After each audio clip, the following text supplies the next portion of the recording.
Oi pessoal, estamos aqui então para mais um vídeo e dando continuidade ao nosso assunto da semana passada. Nós começamos a falar de transtornos de ansiedade, falamos com a Júlia a respeito do transtorno de pânico e hoje eu trouxe mais uma convidada, a Tayla, para me ajudar a passar para vocês um pouco sobre a parte da responsabilidade do paciente em relação ao tratamento de transtornos de ansiedade, mais especificamente hoje, né, direcionado para a síndrome do pânico.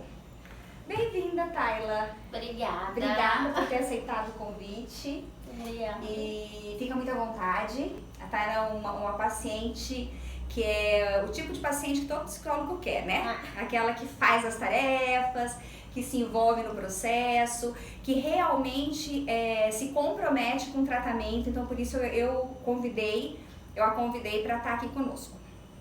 A pergunta primeira é: quando você entendeu que você tinha parte na responsabilidade desse processo e que parte é essa? Né? O que você precisou fazer, que você precisou estar atenta e focada para que você pudesse fazer com que o processo fosse mais rápido? Oi, gente.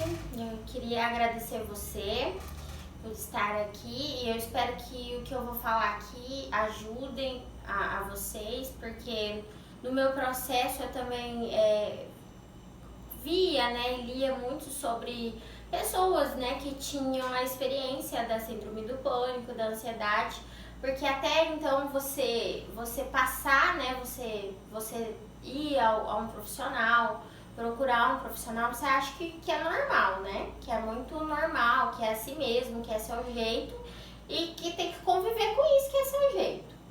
E quando eu descobri mesmo que eu tava que eu tinha ansiedade, que eu precisava tratar essa ansiedade, foi quando eu fiquei grávida, né, da minha filha, e eu fiquei muito ansiosa e assim, eu fiquei preocupada em melhorar, eu queria melhorar, porque tava prejudicando a minha gravidez e eu sabia que eu tinha que melhorar, né, que aquilo não era normal, que o que eu achava que fazia parte de mim poderia ser tratado. E eu descobri isso quando, numa das crises, eu passei por um médico e ele me passou remédios fortíssimos e eu não melhorei. Daí aí eu me conscientizei que eu teria que mudar os meus hábitos, os meus pensamentos e que teria que sim fazer a terapia, né? E que dependia muito mais de mim, do meu envolvimento na terapia, de saber pensar e que também faz parte do remédio, mas assim, é mais assim, quando eu entendi que 80% é meu, é minha responsabilidade, que eu comecei a melhorar. Muito bom! Você consegue enumerar assim, agora, o que vem na tua cabeça? Bom, minha parte da responsabilidade. Quais foram os passos que eu tive que fazer, ou os primeiros passos que eu tive que dar para que essa ansiedade ela fosse, eu aprendesse a lidar melhor com essa ansiedade? Então, primeiro eu tive que aceitar que eu tinha uma ansiedade, que isso não fazia parte da minha personalidade, de mim, que eu nasci com isso, que eu não vou mudar. Primeiro eu tive que aceitar. Depois eu tive que quebrar o preconceito de ir a um psicólogo.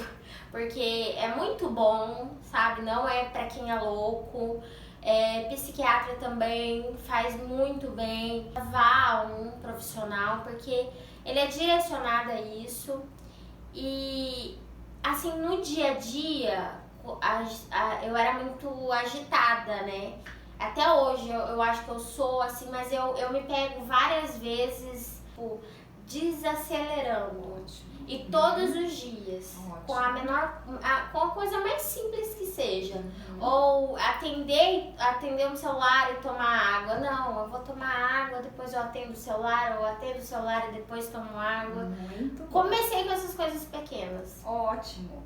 Então, a partir do momento que você entendeu que você tinha uma ansiedade um pouco maior, que isso não era decorrente, não era normal ser ansiosa daquele tanto, né? E que na sua infância você foi aprendendo a ser ansiosa no seu convívio. E também a gente sabe que vem um pouco da genética e vem a questão mesmo de que nós precisamos ser ansiosos em alguns momentos, é importante a ansiedade, né? Mas não a ansiedade em si, mas o senso de perigo para que a gente não se envolva em riscos. Quando você conseguiu discernir que o seu senso de perigo estava muito maior do que deveria estar, né? E que estava te causando esse desconforto todo e te trazendo pensamentos decorrentes de muitos riscos e estavam te incomodando.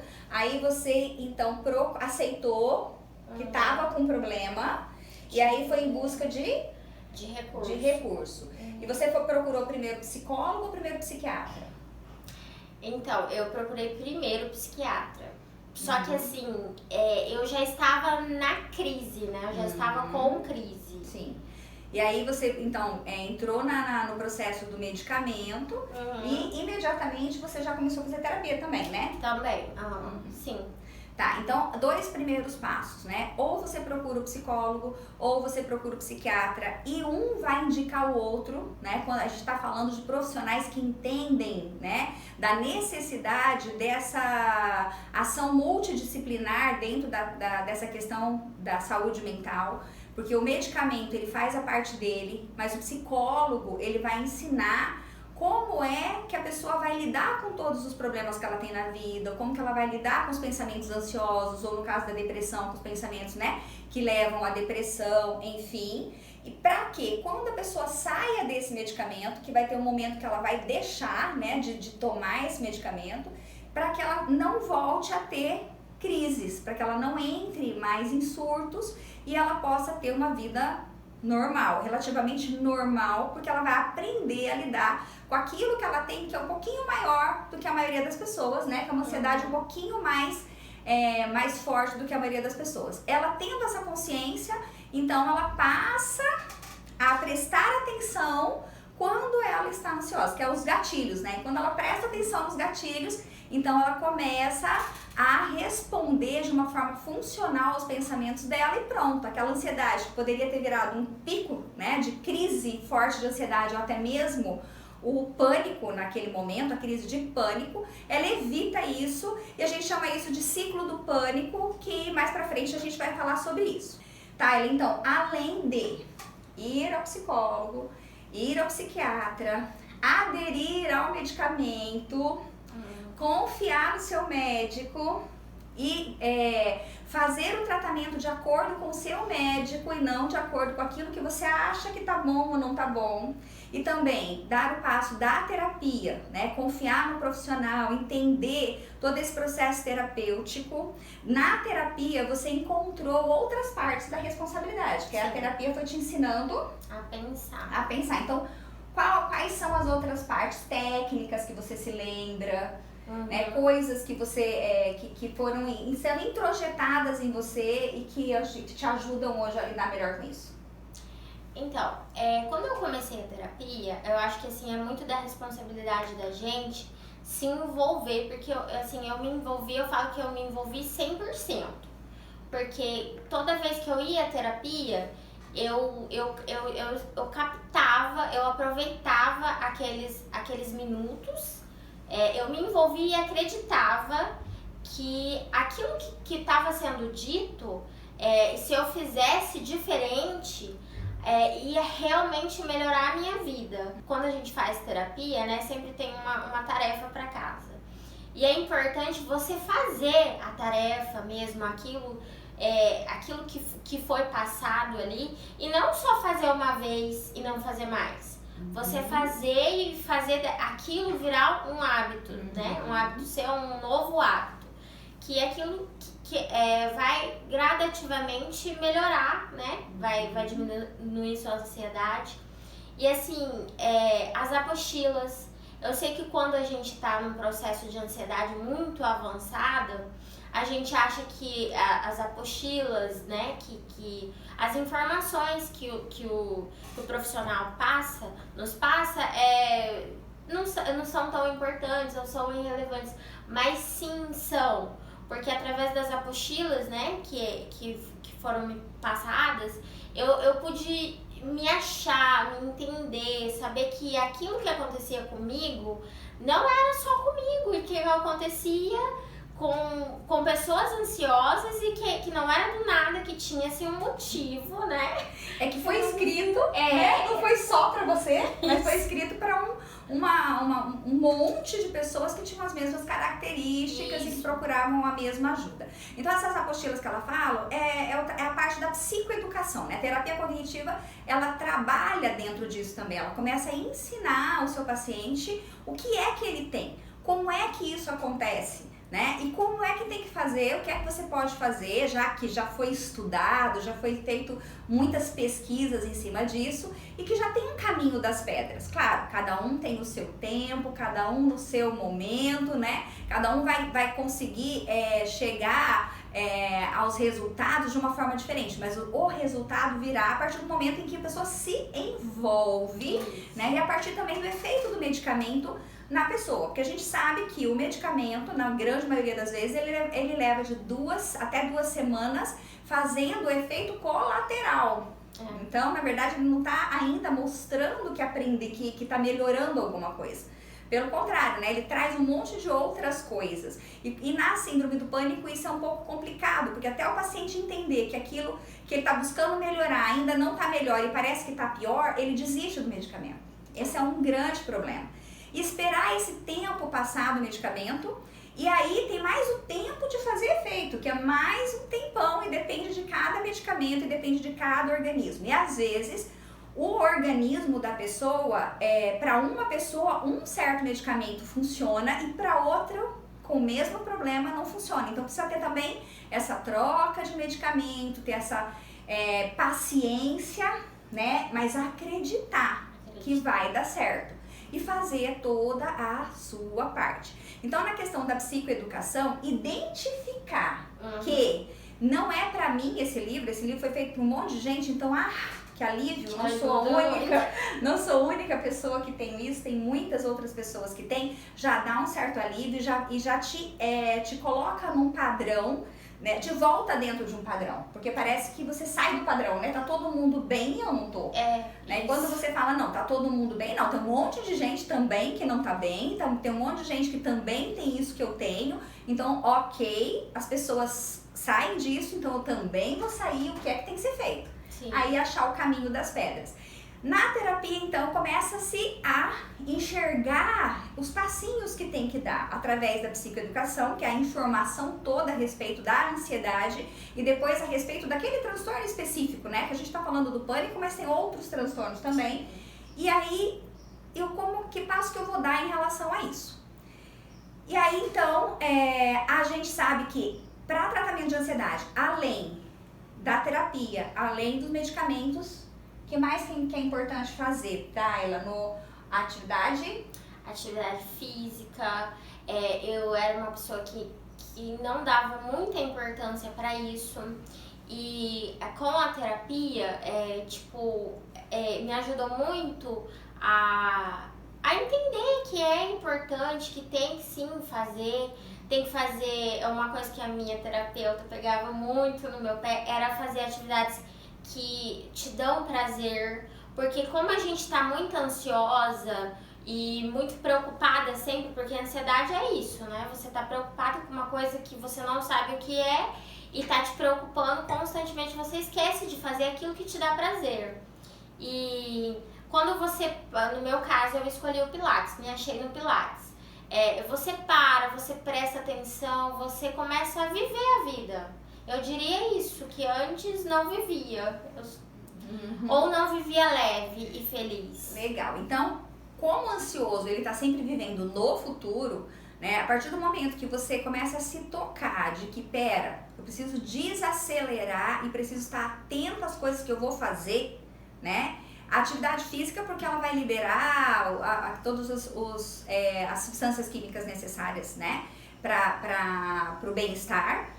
E atividades que dão prazer também liberam essas substâncias. A questão é que quando você está envolvido num processo desse, a síndrome do pânico, ela é intensa, ela te toma, né, todo o teu tempo, 24 horas do teu tempo é aquela coisa onde eu preciso curar, eu preciso sair, a pressão que se faz em cima de si mesmo para sair daquele quadro, né, e daí a impressão de que parece que nunca vai que não vai acabar nunca mais, e vem um pouco da desesperança, e dependendo, né, se a pessoa não faz um tratamento, ela entra então em depressão, porque ela começa a se frustrar, e aí fica deprimida. Viver o presente, né, é tentar trazer o foco, não sair de lá do futuro e trazer para o presente. Naquele momento, a pessoa não quer fazer nada que dê prazer, mesmo porque ela nem lembra mais o que é que dava prazer nela antes. Não tá mais dando prazer nenhum, nada, né? Então aí a gente precisa pensar no que antes me dava prazer, né? O que antes eu gostava de fazer que agora eu não gosto mais. Eu gostava de ir nas lojinhas ver as coisas, eu gostava de bater papo com as minhas amigas, eu gostava de viajar, eu gostava de tomar sol, eu gostava de fazer compra no mercado, eu gostava de ler. Então, o que é que antes eu gostava de fazer que eu parei? E agora, então, eu vou voltar a fazer isso. Vai ter vontade? Não. Aí tem uma frase que eu aprendi, né, na minha especialização, que eu achei muito legal, que é: pega essa vontade e joga ela fora. Faz sem vontade mesmo. Porque quando você começa a fazer alguma coisa que antes te dava um prazer, automaticamente vai começar a liberar essas substâncias, né? E isso vai começar a te dar prazer então. Então dá uma forçadinha na barra para fazer atividade física e para fazer as atividades que dão prazer. Qual técnica você mais utilizou durante esse processo como parte da sua responsabilidade que ajudava você a se situar? No processo, né, na terapia, são passadas inúmeras técnicas. Aí, no meu caso, eu tentei várias, né? Eu me envolvia mesmo. Mas, assim, a que eu mais me encontrei, a que mais me acalmava, que realmente eu via resultado, era da respiração. Que até hoje eu faço, é uma técnica simples, você pode fazer aonde você estiver, né? Com quantas pessoas, em pé, sentada, deitada. E eu lembro que eu comecei a ter um hábito de fazer antes de dormir, né? Que era a técnica da respiração. E assim, gradativamente, eu sempre senti um mal-estar ao dormir. E eu comecei a fazer, e eu já não, chegou um tempo que eu já não tinha mais, né? Mal-estar, faço até hoje. Não necessariamente quando eu tenho crises de ansiedade, ou, né? Mas eu faço porque é uma coisa que você leva pra vida, então, assim, vai muito. A técnica de respiração, essa que ela tá falando, e a gente vai explicar ela como é que ela funciona agora, ela serve também como uma técnica de relaxamento. Como é essa técnica? A gente entende que se você respira pelo tórax, toda vez que você tá ansioso, que você tá nervoso, você começa a ficar ofegante. E quando você fica ofegante, você começa a respirar pelo tórax. Quando você respira pelo tórax, você enche o seu cérebro de ar, né? E todo esse monte de ar, que é uma hiperventilação, né? Que você leva pro cérebro, começa a aumentar o número de sintomas fisiológicos, né? Então lá no ciclo do pânico, depois a gente vai explicar isso de uma forma mais clara, mas existe um fator primeiro que chama atenção no corpo. E quando você começa a respirar errado, você traz outros fatores, outros sintomas fisiológicos também, que daí vai dar, que catastrofiza tudo e dá essa ideia de que eu vou morrer, né? Então, a respiração, além dela trazer a sua mente, né, dela tirar aquela nuvem escura que tem lá na mente, que fica da ansiedade, e trazer tudo de volta, os seus pensamentos, os sintomas vão voltar cada um, né, vão sumir, vão ir desaparecendo. Ele também ajuda você a tirar a sua mente dos pensamentos ansiosos, porque você tem que prestar atenção no movimento da tua mão. Então, a técnica é o seguinte: você coloca a mão no abdômen, né, para você prestar atenção no movimento da tua mão e não no movimento, e não ficar pensando em outras coisas. Inspira contando até 4, né? Então esse movimento a mão vai subir. 1, 2, 3, 4. Segura 2 segundos. 1, 2 e solta todo o ar contando até 6. vocês fazer isso por 4 minutos. Ou mais. Depois dá mais um tempinho, faz mais 4, conforme a necessidade você vai fazendo mais vezes ou menos vezes. É ideal que se faça todos os dias, antes de dormir, nos momentos que você está relaxado, depois do almoço, mas em qualquer, como a Tayla disse, em qualquer lugar. Obviamente que em qualquer lugar não vai dar pra você fechar o olhinho, colocar uma musiquinha, enfim, mas vai dar pra você fazer, porque a tua intenção é prestar atenção no movimento da mão e fazer a respiração do diafragma. Ok? Bom, Tayla, então tem mais alguma coisa que você possa fazer que ainda faz parte da tua responsabilidade para ajudar nesse processo? Então, eu acho assim que uma das coisas que me ajudou muito, que todas as vezes que eu vinha à terapia, que eu saía assim aliviada, é que a terapia ela faz a gente sair um pouco da preocupação, da ansiedade e viver mais o presente. Viver as suas responsabilidades aqui, no hoje, no agora, no que eu posso fazer hoje, o que eu estou vivendo hoje, um dia de cada vez. Eu acho que isso é uma coisa assim também que foi assim muito importante no tratamento, que está sendo, né? Porque eu me considero, eu estou muito melhor, mas eu me considero que eu estou em tratamento e não tenho problema com isso, porque eu vivo um dia de cada vez, um problema de cada vez, não fico focada mais nas preocupações de amanhã, de como vai ser, e mais no hoje, no agora, presta atenção ao meu redor, no que está acontecendo agora. O comportamento, que eu posso fazer hoje. O ansioso, ele tem aquele comportamento assim, eu tô fazendo uma coisa, já tô pensando na outra coisa que eu tenho que fazer.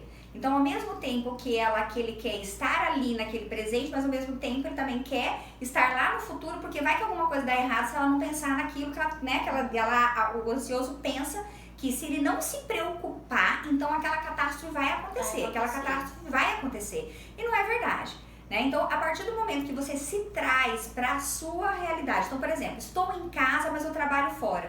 No momento que eu estou em casa, eu preciso lembrar só o que é que eu preciso fazer lá em casa agora. Então nesse momento eu vou fazer o quê?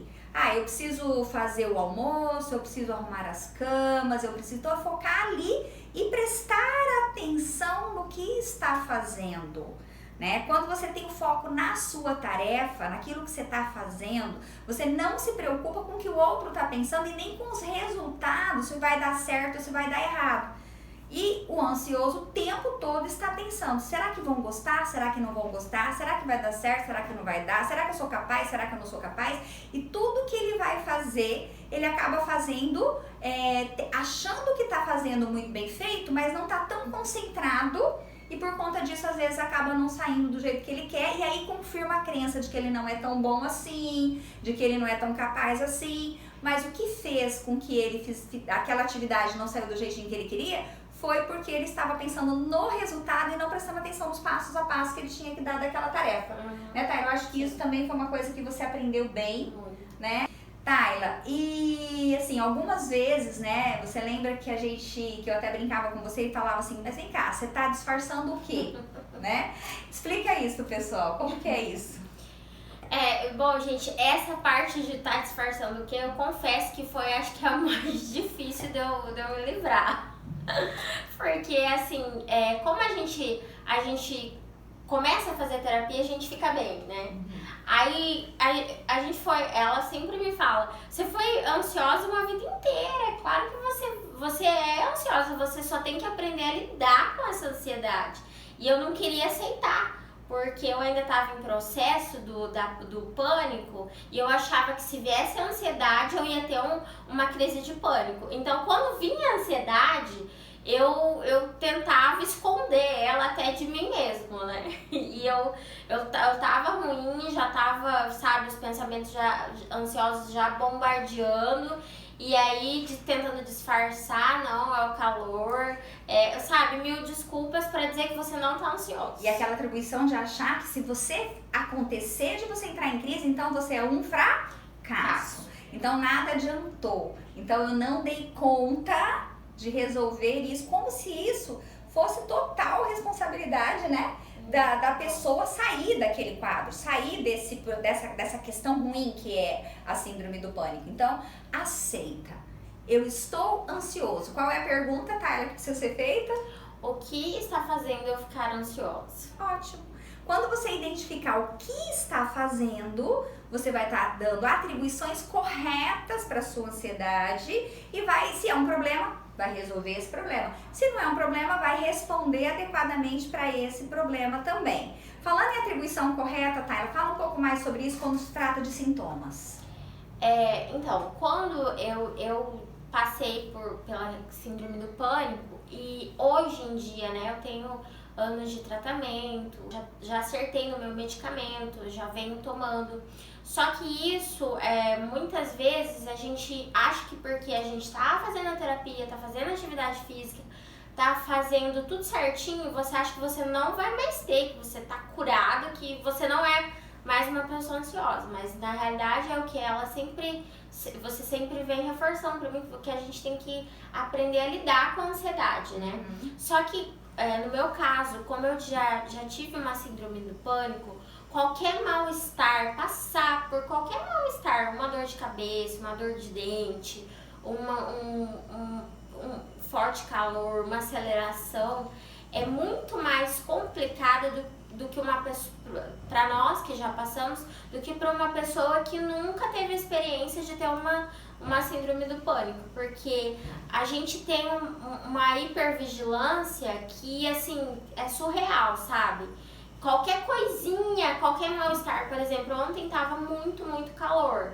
E assim, eu comecei a passar mal do calor. Só que assim, como eu já tive a síndrome do pânico, você passa mal, você acha que você vai morrer, você acha que, sabe, que não é normal, que todo mundo tá normal à sua volta e você não está normal, então não é o caso. Você começa a levantar pensamentos para te provar que você está realmente passando mal. Mas que na verdade, quando você faz a terapia, você tem uma série de informações na sua cabeça que você pode resgatar e provar para você também que não, que você só tá passando por um calor, por um mal-estar normal. E aquilo vai te acalmando. Mas realmente, quando a gente passa mesmo por uma síndrome do pânico, passar por qualquer, até uma dor de cabeça simples, é mais complicado do que para uma pessoa que nunca teve essa experiência. Então, quando você tiver com mal-estar, pensa que é só um mal-estar, é só uma dor de cabeça, é só uma tontura porque eu levantei e abaixei, é só uma taquicardia porque eu dei uma corridinha, é só um ofegante, porque realmente estava cheio de gente o lugar e estava realmente o ar estava pouco, né? Então o paciente, né, a pessoa que tem essa questão da ansiedade muito exagerada, ela sempre vai catastrofizar e sempre vai, no primeiro momento, o pensamento ele é automático, nós não evitamos ele de vir à nossa mente, então ele vai vir daquele jeito. Do jeito catastrófico, do jeito alguma coisa ruim vai acontecer e ninguém vai me socorrer, ele vai vir assim. A atribuição peraí, o que aconteceu que me deixou assim? Eu tô num ambiente totalmente fechado, tá cheio de gente, tá um calor lascado e eu tô com falta de ar. É só isso. Ah, mas as outras pessoas não estão com mal-estar no mesmo lugar que eu, as outras pessoas não estão. Tudo bem. Ou se elas estão, elas não estão te falando que elas estão resolvendo do jeito dela. E vai saber quantas pessoas naquele mesmo lugar estão sentindo a mesma coisa que você.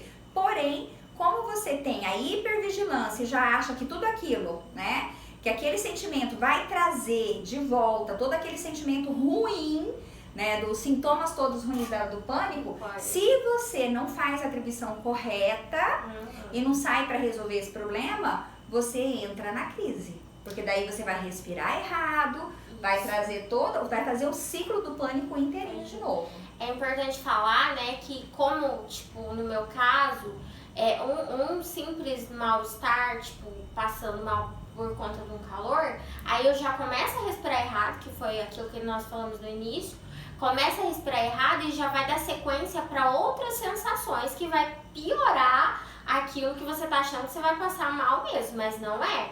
É só você fazer a atribuição correta que você volta ao normal. Então, o que é atribuição correta? É responder para o seu pensamento de uma forma real, né? Realisticamente com o que está acontecendo e não com o que está passando na sua mente. Para que você faça isso, você precisa se perguntar: o que aconteceu que me deixou assim? E tem outra técnica também bem importante, que é a da probabilidade, né? Que ajudou muito no pânico. Exatamente. Foi muito. Porque aqui que a possibilidade e a probabilidade, né? Tudo é possível, mas qual a probabilidade de que isso vai acontecer, né? O ansioso está sempre achando que as catástrofes todas vão acontecer, que os desastres vão acontecer. E se a gente pensar que tudo pode acontecer e achar que tudo que pode acontecer, vai entrar em pânico mesmo. Então, o que a gente precisa atribuir? Tá? Pode ser que se eu atravessar a rua eu morra? Pode, mas qual que é a chance disso acontecer? Pode ser que a gente esteja aqui agora e caia um avião na nossa cabeça? Pode, mas qual que é a chance, qual que é a probabilidade disso acontecer? Então, a partir do momento que você faz esse movimento da possibilidade, da probabilidade, você entende que se você pensar em todas as possibilidades, você não sai de casa. Inclusive, dentro de casa, você vai achar que alguma coisa vai acontecer também, porque o avião pode cair em cima da tua cabeça. Bom, acho que é isso. Tayla, tem tantas outras coisas para falar, mas você acha, o que você acha? Acho que tem mais alguma coisa que você gostaria de ressaltar?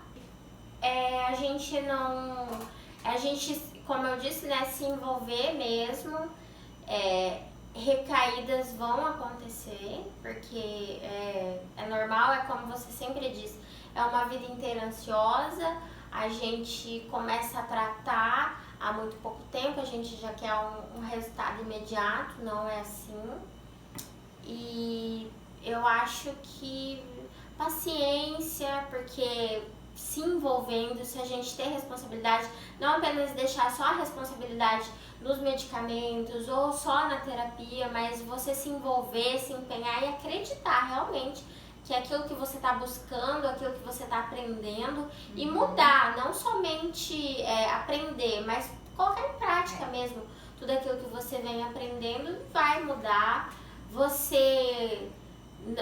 A gente costuma ver só de uma forma, né? Não tem um pensamento ou a visão multifocal, né? E existe outras possibilidades. Você pode sim viver feliz, viver mais leve e assim, é isso. Então, aproveitando a questão de viver mais leve, uma coisa que a gente não pode deixar de falar é da gratidão.